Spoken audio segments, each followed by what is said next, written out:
திருவண்ணாமலையில் சங்கு முழங்கிய அடுத்த நொடியே அரங்கேறிய கூஸ்பம் சம்பவம். சிவனின் பொக்கிஷத்தை கையில் எடுத்து வர தெய்வீக அதிசயம்.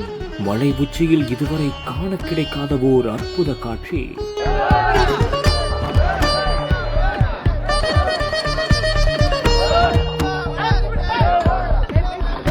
கார்த்திகை தீபத்தை முன்னிட்டு திருவண்ணாமலை அண்ணாமலையார் கோவிலில் தற்போது 300 கிலோ எடையும் 5.5 அடி உயரமும் கொண்ட மகா தீப கொப்பரை தற்போது மேலே எடுத்துச் செல்லும் பணி தீவிரமாக நடந்து வருகிறது. இந்த ஒரு நிலையில் திருக்கோவிலில் சிறப்பு பூஜைகள் செய்யப்பட்டு அது அங்கிருந்து எடுத்துச் செல்லப்பட்டுள்ளது.